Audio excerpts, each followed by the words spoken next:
Growing up in a country that has very little regard for education comes with its own consequences. And working on a science or tech side project becomes a very big hurdle. This is one of the reasons I started the Mary Babatola Bifarin Grant Program, a micro-grant program that I've named in the honor of my late grandmother. The MBB Grant gives young innovative Nigerians grants to work on projects revolving around science, around technology, and around the humanities. Last year was the maiden edition of the MBB Grants. I figured it would be nice to actually catch up with the winners from last year.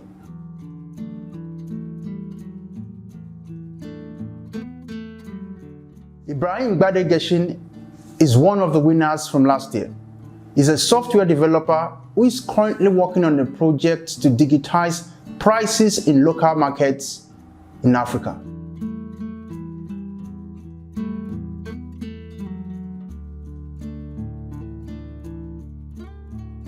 My name is Ibrahim Gbade. I'm an AI engineer by profession. What I do these days is basically solve problems in tech with technology. I'm very good with programming. I write programming language very well. But also with that, I try to analyze and add my knowledge of programming with technology to be able to solve societal problems. And for now, I'm trying to solve problems with Check-Oja.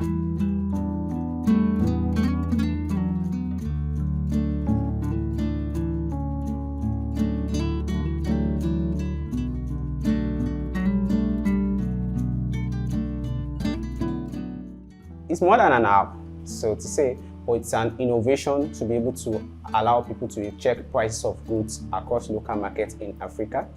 So the implication about that is like, imagine a system whereby you could track prices of goods in local markets across Africa. And that's what we are trying to do with Check-Oja. Another grantee is Olushola Ogundepo. Olushola is a clinical nurse working in southwestern Nigeria. She introduces herself and tell us about our projects.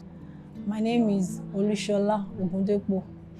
I am a registered nurse working here in Obafemi Awolowo University Teaching Hospital Complex. I'm also a postgraduate student at the Department of Nursing Science, Obafemi Awolowo University. I'm a clinical nurse with 12 years post-qualification experience.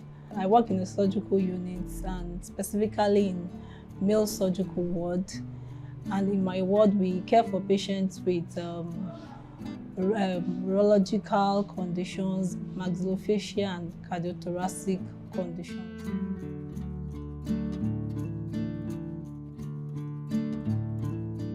I was of course interested to know what their inspirations are for working on these projects. So let's start with Ibrahim first. The inspiration behind Check-Oja project is to be able to allow people to know exactly what happens in local markets across Africa. Because that knowledge not only allows us to reduce costs in homes, it allows us to be able to know how to help local people, allow people that to know when prices of things are changing and how to budget properly. So the motivation is for me, for example, in our house, we don't know exactly when the price of things goes up or comes down. And that information allows us to be able to budget very well. I feel a lot of homes have that kind of problem. If there is an app that allows them to see in near real time what is happening in local market around them, it will allow them to be able to budget and prepare for eventualities. Olushola used to work in the surgical units until around 2018 when she got promoted to be a nurse manager. This new status of hers gave her the opportunity to meet patients from various wards, and one of these wards is the oncology ward. It is the cold, haunted atmosphere of the oncology ward that actually inspired her to work on a project. Receiving a cancer diagnosis is like having a death sentence, and it's like you see them very dejected, sorrowful, sad, and even despite the fact that they receive quite a number of analgesia, you still see them groaning in pains, you still perceive strong odor. So I was really concerned that even if it's still going to end in death, they should still live a good life. So I was like, what can we do? How can we improve the quality of life of this group of people, such that the little time they have to live, they can still live a good life. It's not the day they receive the diagnosis they will die, and it's not the day they commence treatment that they're going to die. Some still live for months, even for years before they die. So I'm thinking, what can we do as nurses, as health professionals, to improve their quality of life? So I have this burden, and when I have the opportunity came to do my master's program, and we were asked to choose a topic in our area of interest, I just said, no, I want to explore that. Let me just look into the experiences of these people, what it is like for them, what are their needs, what are their challenges. From there, if we have an understanding of what they go through, what their needs are, the kind of support they have, then we can develop interventions, we can support such that we'll be able to improve, we're able to carry out supportive care services that can improve the quality of their quality of life. So that was what prompted me to doing the study. I'm concerned about how to improve their quality of life, what we can do to better their life, for them to live a good life.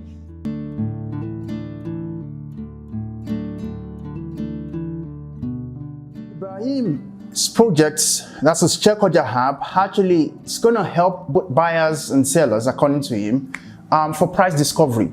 And he said perhaps a future version is going to involve a remote ordering. An important quality of his app is a voice recognition system that actually allows people who don't speak English to use the app. And this makes his product very inclusive.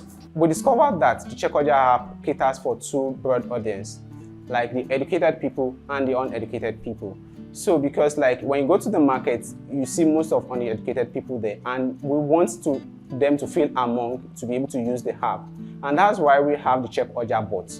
So the Check Oja bot is an AI intelligence system that takes your voice to be able to analyze and know market insights. So it's one of the key features we are trying to push for the Check Oja app. So a scenario would be, for example, you could say, how much is Gary in my 12 markets? And the question enters the Check Oja bot, and you get a response back in your local language. Ibrahim plans to make his app inclusive by incorporating a voice recognition system, of course, that allows people who can't speak English language actually use it. And that actually makes his product inclusive. Olushola's project is almost inclusive by default, given the bad healthcare system we have in Nigeria. Having a cancer diagnosis is almost always going to be an uphill battle. From the analysis of the interviews, we're able to identify 5 themes that were common to their experiences, and these include ignoring the early signs, delay in presentation and initiation of treatment, facing the diagnosis, burden of treatment, and coping with cancer.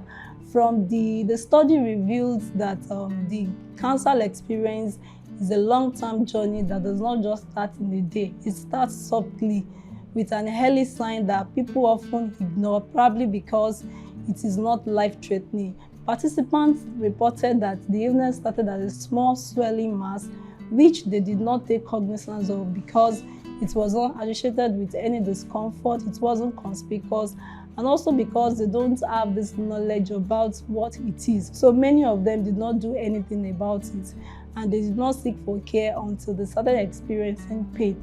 And when they even decided to seek for care, many of them, because of the different care pathway they sought, some went to spiritual houses praying about it, some went to pharmacy shop where they were given drugs, some patronized private hospitals where they were wrongly diagnosed and even treated for something else. And one of the participants went to a herbal center. It was when there was no improvement in their symptoms that they now went back to the setting of the study. And so they presented late, and even at presentation, they couldn't initiate treatment because of the overburdened healthcare systems and its logistics. They have to go for different investigations, wait for biopsy results to come out before they eventually commence treatment. So all this led to late presentation, which results in then presenting with an advanced illness. And for cancer management, early detection is a determining factor for good outcome and also for improved survival.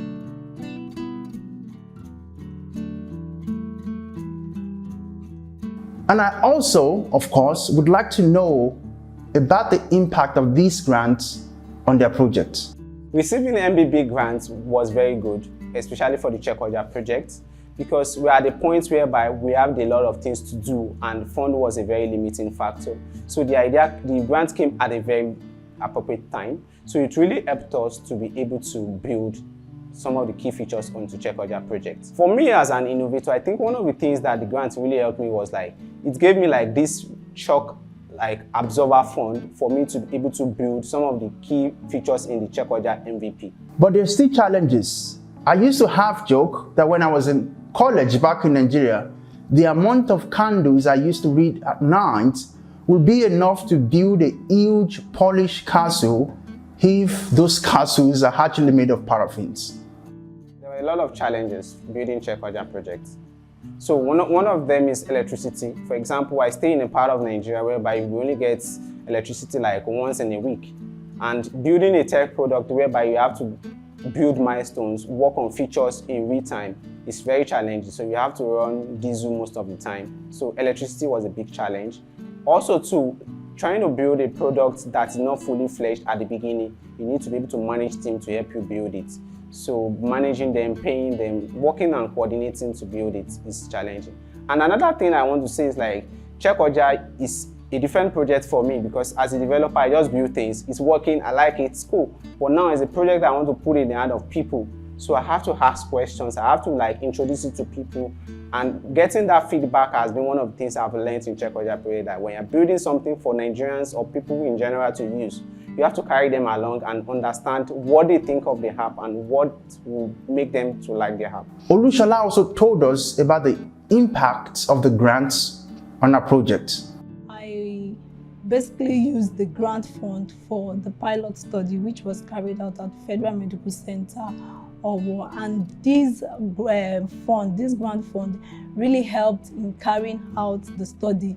With this fund, I was able to recruit and train research assistants. The expenses for our for traveling down to Federal Medical Center to carry out the study, the transportation, feeding, accommodation, we're able to foot the bill through this grant. And also I said the other time that I use standard instruments. These instruments, they have to be translated into the language that will be that will fit into this setting, the Yoruba version. So we're able to give it to a professional that did the translation, and then we also did a back translation to English, so as to be sure that we're not out of context of what the original instrument is. And from the fund, we're able to print the instrument, the materials that we used to collect the data, the interview guide, the questionnaires, and also we're able to give little incentives to the participants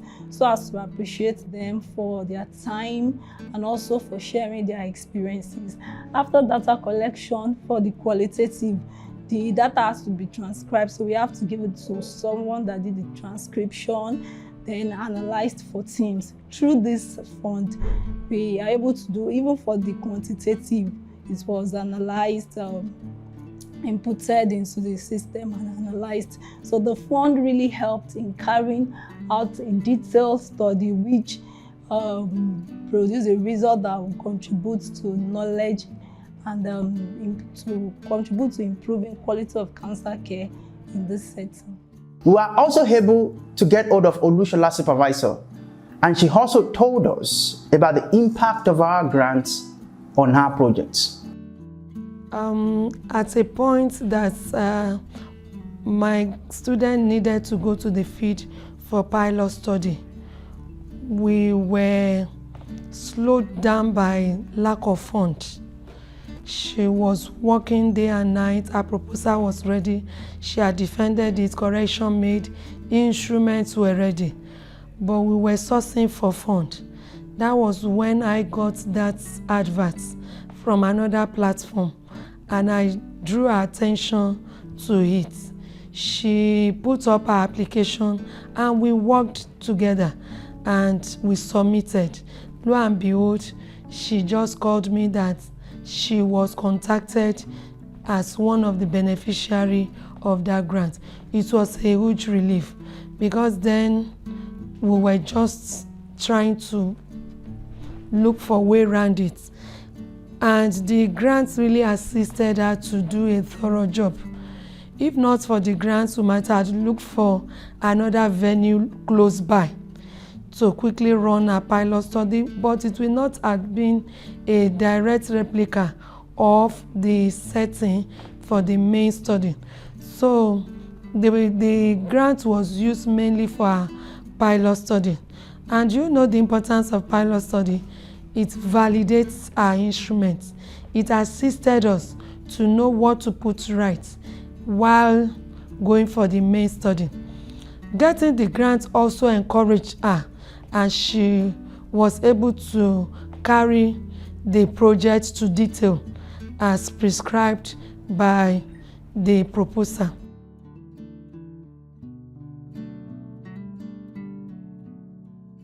So in conclusion, during our chat with Ibrahim, he was actually able to show us some of the updates on his app, even though the app is still very much work in progress as at the time of this recording. I would say the Checkwardia app is 65% ready.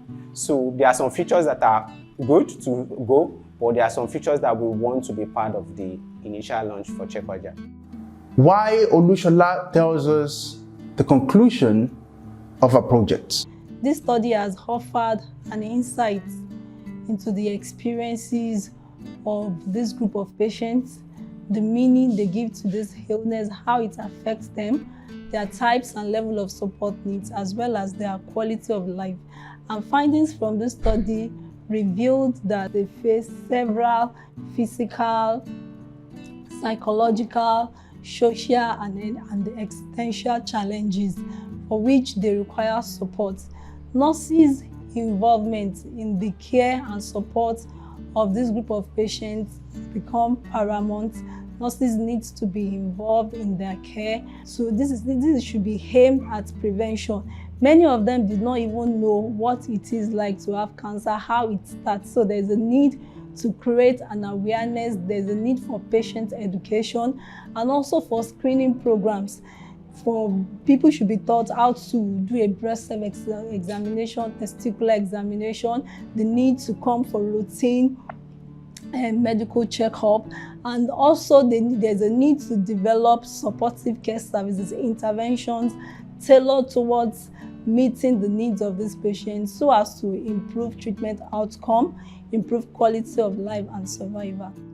And then we have some final words. I would like to say a big thank you to the grant organizers and the program organizers and a lot of people that have made the program to work. As the beneficiary, I can't thank you guys enough. And for people that are out there thinking about applying to this kind of grant program, I would say you should do, because when you do and you execute some of these ideas, billions of people will benefit from it. And the goal of the grant program will also be actualized. So it's a good thing that you do, and it's a good thing that they are also organizing this program. So thank you to you guys once again. I want to use this medium to appreciate Mary Babatola Bifarin Foundation for this grant opportunity.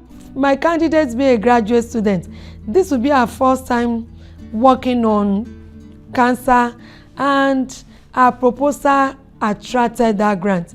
It really helped her to do her work because we looked for other grants and they were asking, have you worked on this area over time? But the MBB grants believed that you just don't start flying in a day. You start from somewhere. And being our first time working on cancer, they still believed we could do something. The findings also helped us to map out what needed to be done when doing our interview for the main study. And for the interviewee too, they appreciated the fact that at least someone is interested in their condition. And we hope that when we will publish the results of our pilot study, we'll be able to communicate it both through peer-reviewed journal and even given feedback to the participants that were used for the study. Thank you so much once again. I would like to forward the gratitude to folks that actually helped complement the grant fund from last year, in addition to some of my friends who actually helped as judges. Thank you so much, and thank you for watching.